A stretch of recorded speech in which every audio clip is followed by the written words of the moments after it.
Kisah akan berfokus pada seorang pria bernama Goro Idezuki. Ia saat ini pergi ke sebuah desa terpencil untuk menemui seorang anggota mafia yang seorang diri mengurus peternakan hewan. Entah apa tujuannya, Goro memberitahu jika ia sebelumnya telah menghabisi dua rekan pria tersebut dan tinggal si mafia sajalah yang kali ini harus dihabisi dan...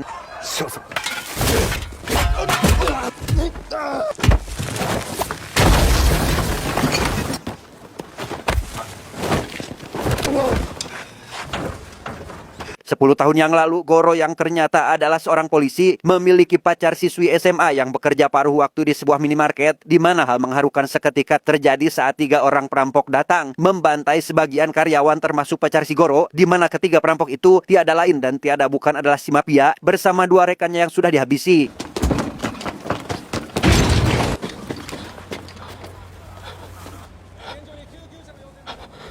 Disinilah Goro sekarang berada di sebuah bangunan kosong bersama pihak kepolisian yang mengamankannya, di mana kepala polisi yang mengetahui identitas dan masa lalu Goro kini lekas menawarkan pekerjaan khusus sebagai agen rahasia untuk menyamar sebagai Yakuza dan menyusup dalam klan paling berbahaya bernama Helldog.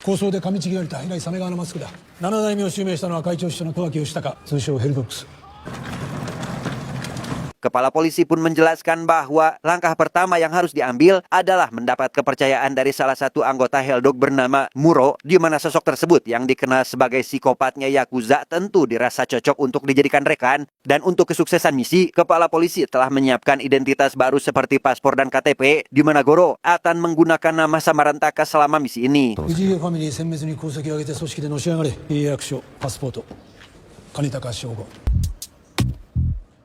1 tahun kemudian, lebih tepatnya saat Taka alias Goro sudah resmi jadi anggota Helldog, ia yang mendapat misi di Bangkok dengan Muro mengisi waktu luang dengan melatih pria itu supaya mahir bela diri. Taka benar-benar menjalani penyamarannya dengan sempurna, bahkan Muro sama sekali tidak menaruh curiga terhadap rekan yang belum lama dikenal olehnya itu. 握り飯12個食べたよ。夜頃空っぽにしたまま半年以上天理だけで過ごした時があったんですよ。 Setelah seharian menunggu, Taka yang mendapat pesan terkait target yang sebentar lagi akan datang, lekas bersiap ke posisi masing-masing untuk menyambut kedatangan sosok itu. Dan tepat saat si target dan anak buahnya memasuki area yang disiapkan, ia dan Muro tanpa buang waktu langsung memulai pergerakan sampai akhirnya...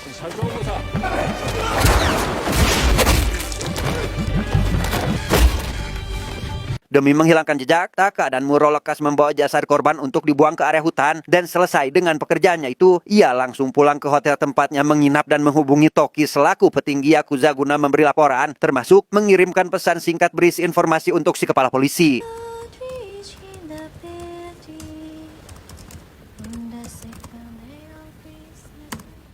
Keesokan harinya, Taka dan Muro yang kembali ke negara Jepang langsung pergi ke markas tempat biasa Helldog berkumpul, di mana kedatangan mereka yang dirasa tidak mendapat sambutan baik dari salah satu klan membuat Taka yang emosi lekas menantang semua orang di sana untuk bertarung sampai Toki datang menghentikan perselisihan mereka.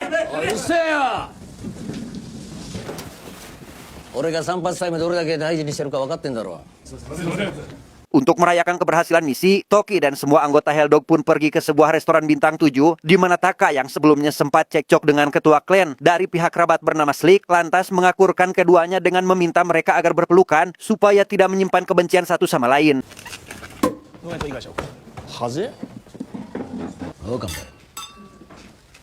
Selesai dengan jamuan pertama, Taka yang diajak pergi ke ruang karaoke menolak tawaran tersebut dengan alasan ingin istirahat saja. Ya, diam-diam pergi ke sebuah tempat relaksasi untuk menemui rekannya sesama agen bernama Nyonya N, di mana keahliannya yang mahir di bidang memijat membuat beliau kini telah jadi orang kepercayaan penasihat Helldog, dan ia ingin menghabisi sosok itu demi balas dendam atas kematian anaknya.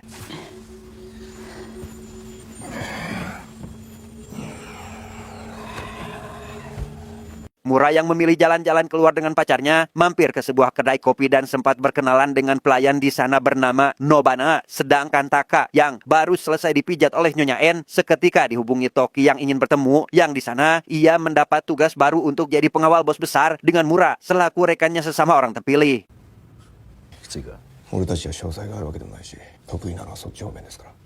Sepulangnya ke apartemen, Taka langsung melaporkan hal itu kepada kepala polisi melalui pesan seperti biasa. Dan setelah tertidur pulas, ia seketika terbangun oleh suara kemunculan seseorang yang masuk ke dalam apartemen. Sosok itu ternyata adalah pacar Toki bernama Emiri, di mana Taka rupanya menjalin hubungan gelap dengan wanita tersebut. 私用心深いやばいよ。冷たくされたら喋っちゃうかも。 Keesokan harinya Nyonya N pergi menemui pelanggan tetapnya yaitu si penasihat Heldog yang mana dalam perjalanan menuju kamar ia terus mengamati area sekitar yang terdapat penjagaan ketat dan di sana si penasihat yang memakai topeng hidung itu pun mengeluhkan punggungnya yang akhir-akhir ini sering sakit. 健康管理をしてくれ。毎朝箱を分析してくれ。 Taka yang sudah siap mengikuti tahap seleksi untuk pertama kalinya bertemu dengan si penasehat selaku orang penting dalam organisasi Yakuza yang karena para kandidat termasuk Muro sudah berkumpul, Taka bersama rekannya hanya perlu mengalahkan kandidat lain dan itu sangat mudah sekali bagi mereka. こっちはヘルドックスのせいだ。うちのメンバーは体質すでに片付け。 Selesai dengan seleksi pertama, bos besar bernama Toake akhirnya menampakkan diri karena ingin melihat potensi dari para calon pengawal, di mana pada tahap kali ini Taka dan para peserta diberi rompi anti peluru untuk menerima tembakan dari jarak dekat, yang mana jika dua di antaranya sanggup bertahan dan kembali bangkit, maka peserta itulah yang akan diangkat jadi pengawal pribadi. 笛が鳴ったらゲーム開始だ。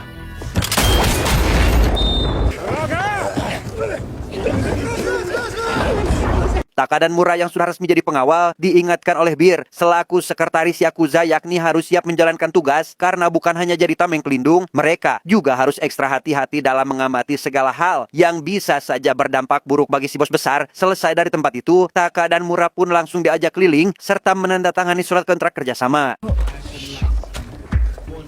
警察はレンチ1本でも難癖つけて銃刀法違反でパクる。翌朝まで残る深酒の現金。 Di sana, Bir juga mengantar Taka dan Muro untuk menemui Toake di ruangannya, di mana Toake yang ingin mengetahui pendapat Taka terkait pelaku tindak kejahatan yang terbebas dari hukum. Ia jujur benci terhadap aparat yang disuap dan sangat ingin menghabisi manusia seperti itu. Namun Taka tidak membenarkan pihak manapun karena menurutnya Yakuza juga sering terlibat dalam kasus kejahatan. 俺は死刑がやむを得ないとまでは言えないというその裁判官の姿だ。正義の味方ですか。 Karena jawaban yang didapat ada benarnya, Toake mengganti topik pembicaraan dengan memuji kehebatan Taka dan rekannya. Ia meminta mereka untuk tidak keberatan jika suatu saat menyelamatkannya dari rasa bosan yakni dengan cara bertarung.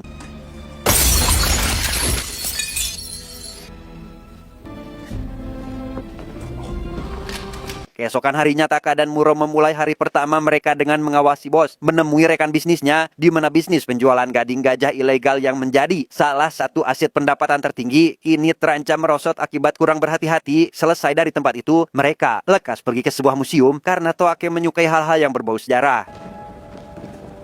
ボディチェックはしょっちゅうさ。趣味は美術館巡り。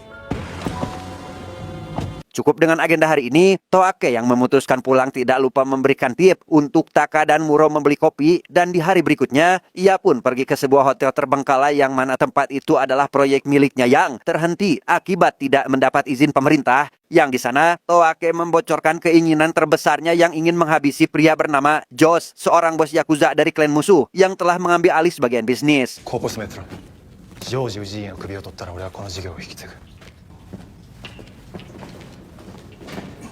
Taka yang kembali menemui Nyonya N di tempat relaksasi lekas menceritakan pengalamannya dalam mengawal. Hingga tak lama, ia pun ditemui oleh si kepala polisi yang mengaku ingin membicarakan sesuatu, di mana Taka yang diberi misi baru yakni mencuri data penting milik Toake, bahkan dipersilahkan menghabisi sosok tersebut jika ada kesempatan. 千秋が死んだら24時間以内に盗め。トワゲが押されたら 50% の確率でそこに俺もいますよ。そうなったら自分の身を守れ。よく言うよ。 Dalam perjalanan pulang, Taka yang melihat ke depan toko tempat tragedi perampokan yang menewaskan pacarnya dahulu, seketika mendapat sapaan dari masyarakat yang mengenalnya sebagai pahlawan, dan karena tak ingin penyamarannya terbongkar, Taka pun lekas pergi dari area itu tanpa menyadari jika salah satu anggota Heldog melihat kejadian tersebut.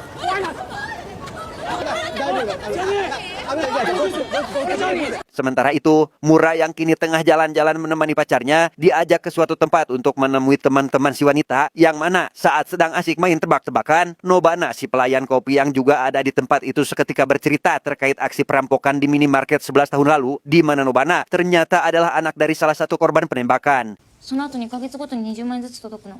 メモは最初の一言だけ。野花のお母さん亡くなったのって12、3年前だって。 Di sana Nobana juga bercerita bahwa pada waktu itu ada seorang polisi bernama Goro Idezuki yang rela keluar dari kepolisian untuk menghakimi para pelaku, dan tepat pada 6 bulan lalu Ia mendapat kiriman amplop berisi uang dan catatan singkat yakni para pembunuh telah membayar perbuatan mereka, di mana si pengirim yang berinisial GI membuatnya yakin jika orang itu adalah Goro Idezuki. 認識で犯人を十何年追いかけて殺したってわけ11年ありえないだとしたらすっげえいい話じゃないもしあったら Singkat cerita, esok hari pun tiba. Taka yang dipanggil oleh Toki diberitahu terkait musuh bebuyutan mereka yang tiada lain adalah Josh, di mana sosok itu yang saat ini diketahui telah menyewa sekelompok pembunuh bayaran untuk menghabisi Toake, membuatnya harus makin ekstra teliti dalam memastikan keamanan demi menyelamatkan bos besar mereka dari bahaya. 何をすればいいんですでくはねえよでもね嫌な予感がするんだよそう言ったら俺は外された Selesai dari tempat itu, Taka kembali menjalankan pekerjaannya sebagai pengawal. Ia kali ini mengantar Toake ke sebuah hotel untuk menemui dua anak buah Josh yang salah satunya bernama Henrik. Tujuannya adalah menyuap mereka agar berkhianat terhadap bosnya sendiri dengan cara membocorkan informasi.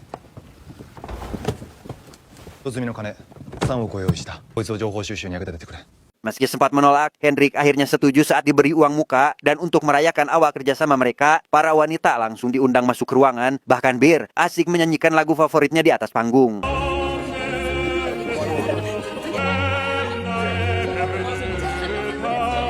Di tengah acara pesta yang masih berlangsung, Taka yang curiga jika salah satu wanita di sana ada yang berniat buruk, langsung menghampiri wanita tersebut yang ternyata baru 1 minggu bekerja. Gimana dugaannya? Semakin kuat saat si wanita bernama Luka menolak untuk meminum sendiri air yang disiapkan olehnya untuk Toake dan...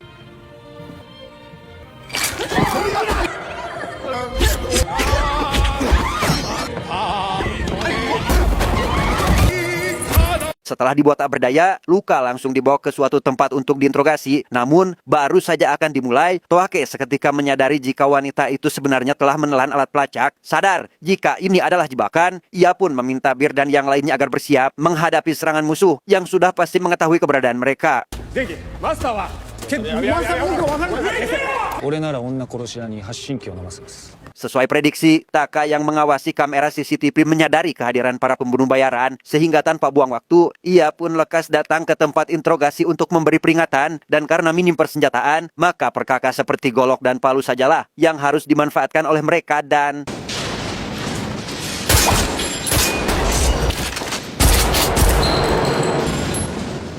Tepat setelah sebagian dari pembunuh bayaran dihabisi, Taka langsung menyusuri tiap ruangan untuk menyambut gelombang kedua, sedangkan Bir dan satu rekannya yang tengah terlibat baku tembak sengit cukup dibuat kewalahan oleh musuh yang terus berdatangan, sampai akhirnya Taka datang dan langsung ikut andil dalam baku tembak tersebut.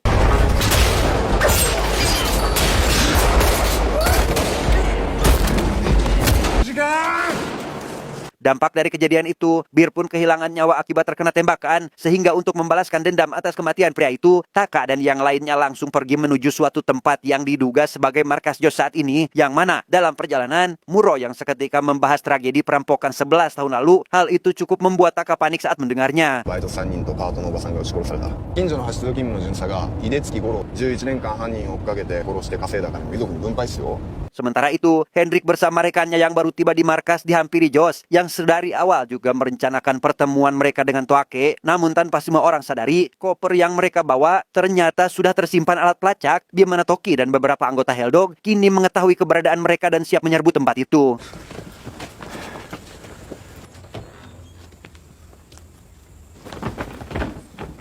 Taka dan rekannya yang baru tiba di sekitar lokasi langsung bergegas untuk ikut berpartisipasi dalam melakukan pembantaian. Namun, belum juga mereka sempat ke tempat itu, Taka dan anak buahnya sudah lebih dulu memulai penyerangan dan...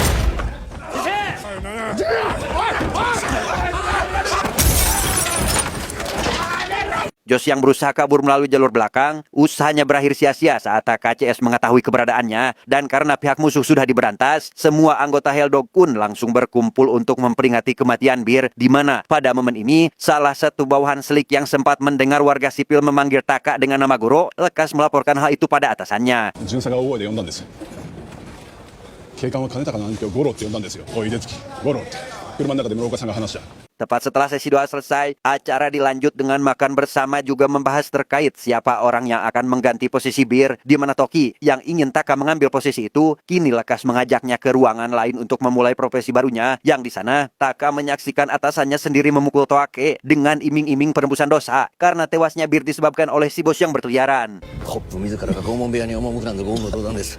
ここで誰かが締めてくれなきゃ熊沢に合わせる顔がね。 Melihat kejadian itu, para anggota Helldog yang seketika berdatangan membuat Toki lekas mengambil sebilah pisau untuk memotong jarinya sendiri. Namun, saat hendak melakukannya, Taka dengan cepat menghentikan atasannya itu dan si bos juga meyakinkan anak buahnya bahwa ia memang selayaknya pantas menerima semua ini. 会長熊の愛称歌をみんなで歌おう。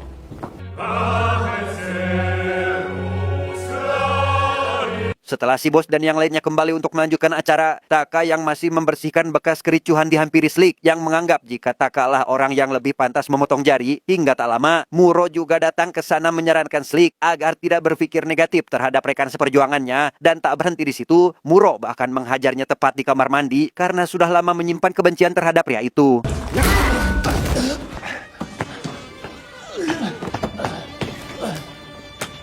Dalam situasi terdesak, Slick yang berusaha meyakinkan jika Taka adalah Goro Idezuki sama sekali tidak membuat Muro sedikit pun percaya dengan perkataannya. Ia pada akhirnya tewas di tangan pria itu dan Muro mendapat masalah baru, yakni harus menghadapi anak buah Slick yang menyaksikan kejadian tersebut dan...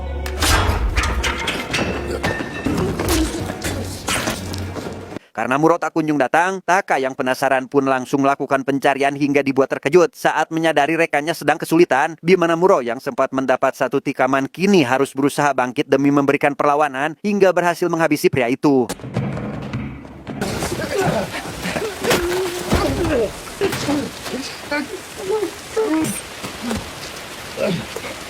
Pada situasi ini, Muro yang sudah pasti akan jadi buronan Helldog harus mencari tempat aman untuk bersembunyi. Namun, sebelum pergi, ia yang ingin mengetahui apakah Taka merupakan agen rahasia, lekas menanyakan hal itu secara langsung, di mana Taka yang tentu tidak ingin membocorkan penyamaran, lantas menjawab jika dirinya adalah Helldog sama seperti Muro, hingga pembicaraan pun terhenti akibat anak buah Slick yang mulai berdatangan.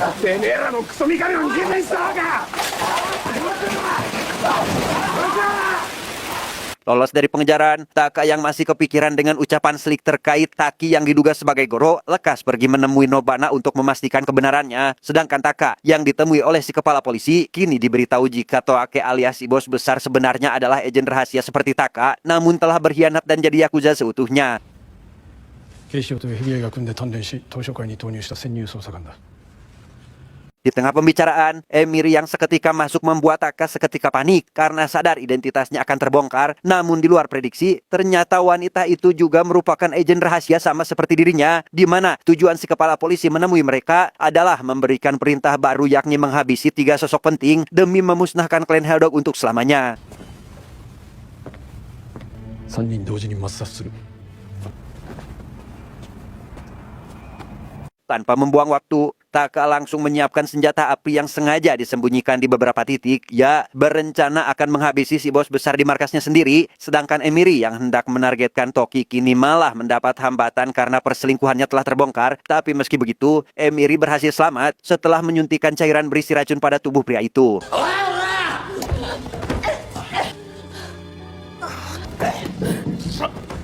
Tepat setelah Nyonya En mengatasi si penasihat, Taka yang baru akan memulai aksinya lekas menargetkan 2 penjaga di sana untuk dihabisi terlebih dahulu. Ia tanpa segan menghajar kedua orang itu meski awalnya sempat dibuat kewalahan dan...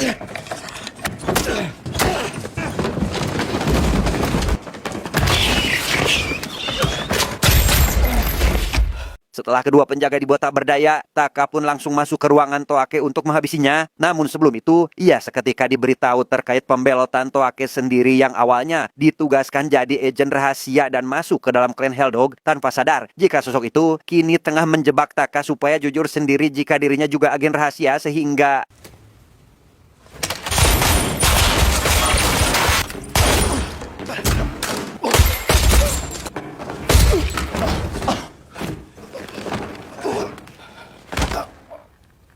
Keesokan harinya, Taka lekas mengantarkan data penting milik si bos sesuai permintaan si kepala polisi. Hingga tak lama, ia pun dihubungi oleh Muro yang memintanya datang ke hotel terbengkalai jika tidak ingin Emiri mati. Dan sesampainya di tempat itu, ia yang diminta agar berterus terang terkait identitasnya, membuat Taka akhirnya jujur jika ia adalah Goro Idezuki yang mendapat misi sebagai agen rahasia sampai akhirnya 俺とこの女とどっちが大事なんだよ Dan ya, meski berat menghabisi nyawa rekannya sendiri, Taka yang terpaksa harus profesional dalam menjalankan tugas sempat memilih bundir untuk menebus kesalahannya. Namun hal itu tidak jadi dilakukan, mengingat ada Emiri yang saat ini tulus mencintainya. Begitu pula Taka yang tak ingin kehilangan wanita itu. 今も聞こえるんですよ。はい、いただきました。 Tamat.